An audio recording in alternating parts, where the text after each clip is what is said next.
তুমি আমাকে কোনোদিন মারবে এ আমি ভাবতেও পারিনি। কি হবে এই জীবন রেখে? আমাকে ক্ষমা করো, আমি আত্মহত্যা করলাম। কাঞ্চন, চম্পা আমার একমাত্র মেয়ে।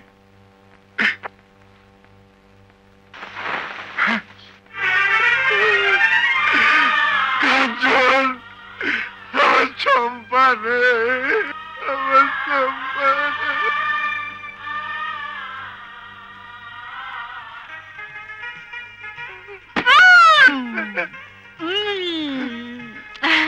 আছি, এখনো মরিনি। আজ 1 এপ্রিল। দেখলে দেখলে কাঞ্চন, এই নিয়ে আমি সারাটা জীবন কাটাচ্ছি। এদিকে আয়, এদিকে আয় বলছি।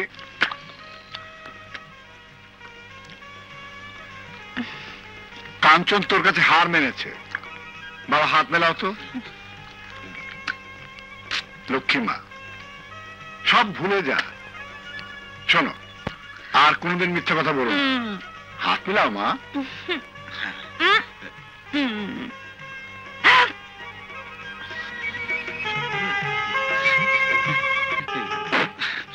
তাহলে ওসি সাহেব, আজ থেকে কম্প্রোমাইজ।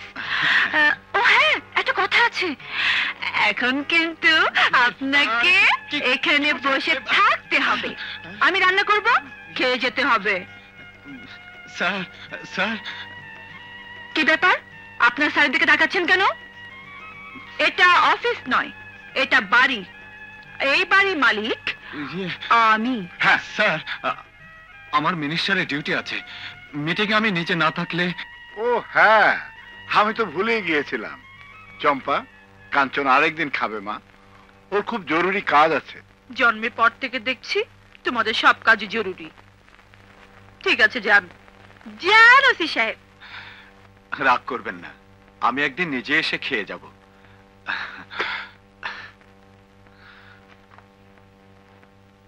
আমার সরকার সব সময় গরিব দুঃখী মানুষের পাশে থেকে তাদের ভাগ্যোন্নয়নের জন্য চেষ্টা করে যাচ্ছে। আমার সরকার এদেশের জনগণের সরকার, গরিব দুঃখী মানুষের সরকার।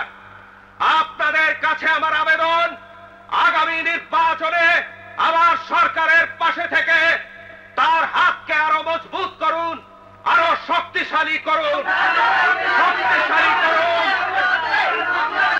আপনারা যদি আপনাদের ওয়াদা পূর্ণ করেন, তাহলে আমি আমার সরকারের পক্ষ থেকে কথা দিচ্ছি, আমরা, আমার সরকার গরিব দুঃখী মানুষের পাশে চিরকাল থাকবে।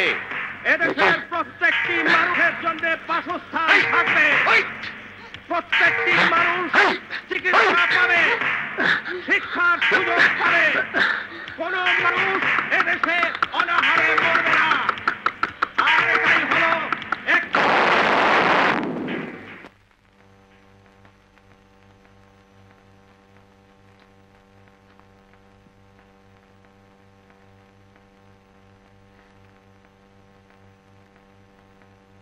তুই এখন কোথায় জানিস? তুই এখন হসপিটালে, আর এখান থেকে ভালো হলে যাবি হাজতে। কেন তুই মন্ত্রীকে বোমা মারতে গিয়েছিলি? ওই মন্ত্রীর সাথে তোর শত্রুতা আছে? ওই মন্ত্রী মারা গেলে তোর আব্বা মন্ত্রী হতো। তাহলে কেন মারতে গিয়েছিলিস? ওই মন্ত্রী মারা গেলে কি তোর থাকার জায়গা হবে? তুই গাড়িতে চড়বি? তুই ভাত খেতে পারবি?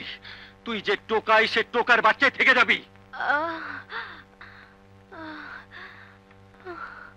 স্যার, এই টাকা আপনি জানি কি কইলেন? ওই লোকটার নাম মন্ত্রী। ওই লোকটা মন্ত্রী স্যার। ওই লোকটা মরে গেলে আমার কিছু যায় আসে না। এই 50 টাকা আমার কাছে অনেক বড়। আজ 2 দিন ধরে আমি আর আমার নানি না খাওয়া। এই 50 টাকা একজনে দিয়া কইলো ওই মিটিং এ এই বোমাটা ফেলবি। জি স্যার। স্যার, ওই অফিসার আমার সামনেই আছে। স্যার, আমি সব অফিসারদের ডেকেছি। জি স্যার, আমি সব ব্যবস্থায় নিচ্ছি। আচ্ছা কাঞ্চন, আর কি কোনো বোমা ছিল ওর কাছে? জি না, একটাই। হাই অফিসিয়ালসদের কাছ থেকে উপর্যুপরি টেলিফোন আসছে। বোমাটা বাস্ট না হলে অবশ্যই তোমারও কিছু করার ছিল না। আপনাদের সবার প্রতি আমার অর্ডার, সামনের ইলেকশনে বোমাবাজি বন্ধ করতেই হবে। ইম্পসিবল। বোমাবাজি বন্ধ এই দেশে সম্ভব নয় স্যার। ওয়াই? স্যার, এই 50 টাকার সমস্যা যতদিন না মিটবে ততদিন এই দেশে বোমাবাজি চলবেই। What do you mean? দুঃখের হলেও সত্যি স্যার, যে ছেলেটি বোম মারতে গিয়েছিল তার কাছে মন্ত্রীর জীবনের চেয়ে এই 50 টাকা অনেক বড় ছিল স্যার। 50 টাকা, শুধু 50 টাকার বিনিময়ে এদেশের একজন টোকাই অ্যাটম বোম মারতেও দ্বিধা করবে না স্যার, কারণ সে ক্ষুধার্ত। এই 50 টাকা দিয়ে সে ভাত খায় স্যার। এ আমাদের অক্ষমতায়, আমাদের লজ্জা, এটাই জাতির কলঙ্ক স্যার। স্বাধীনতার 21 বছর পরেও টোকাইদের টিফিন ক্যারিয়ার আমরা ভাত তুলে দিতে পারিনি, কিন্তু বোমা দিতে পেরেছি স্যার। ডোন্ট বি ইমোশনাল কাঞ্চন। আমার বন্ধু রত্নার বাবা দেলোয়ার হোসেন খান, ওর কথাই তোমাকে বলেছিলাম, তোমাদের দেশের ছেলে। জামান, আমার দেশের সাথে খুব একটা যোগাযোগ নেই। তোমার বাড়ি কোন গ্রামে? পরানপুর। আরে কি যেন নামটা মনে আসছে না। ও হ্যাঁ, রফিকুদ্দিন শেখকে চিনতে? আমার চাচা ছিলেন। জামান, বংশীয় ছেলে। দেশের বাড়ি যাই না তো, কি করে চিনবো এদের? হ্যাঁ, তোমরা কথা বলো, আমি ওদিকে একটু অ্যাটেন্ড করি। স্বাধীনতা যুদ্ধের সময় বোধহয় দেশের বাড়িতে ছিলেন। হ্যাঁ, ওই সময় একবার রাত্রে আপনাদের বাড়ি গিয়েছিলাম, পেলাম না। পরের দিন ভোরে শুনলাম আপনি নাকি সারা রাত পায়খানার মধ্যে লুকিয়েছিলেন। আপনার সারা শরীরে নাকি গু মেখে গিয়েছিল, মুখের মধ্যে নাকি গিয়েছিল। আমি একটু ওদিক থেকে আসি। জামান,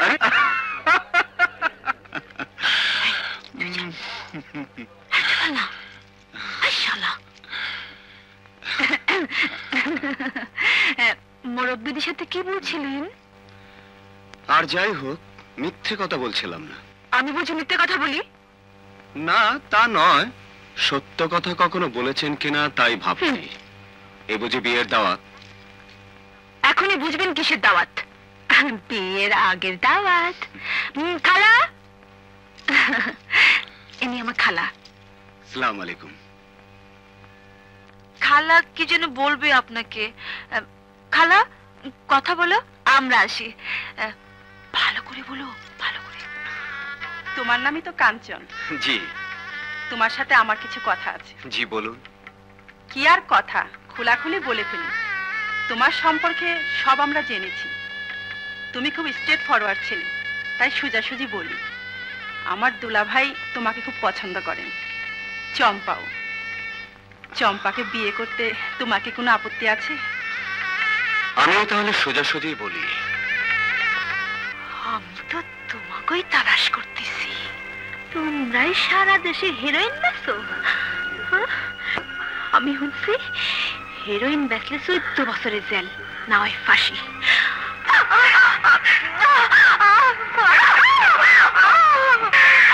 তোমরা শোনো, দেলোয়ার খান সারা বাংলাদেশে হিরোইন বেচে।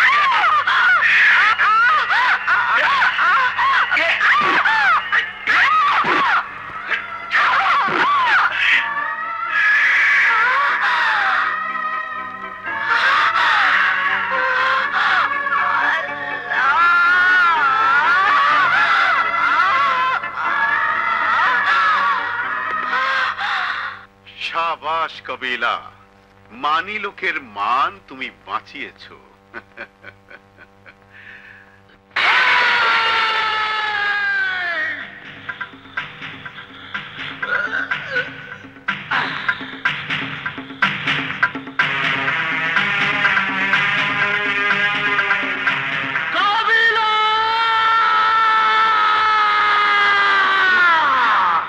রাজু, আর আগাইস না, মাল আছে, বুক ঝাঁঝরা করে দেব। এ বুক চাষটা হবার নয়, 71-এ পাক সেনারা পারে নাই। আয়!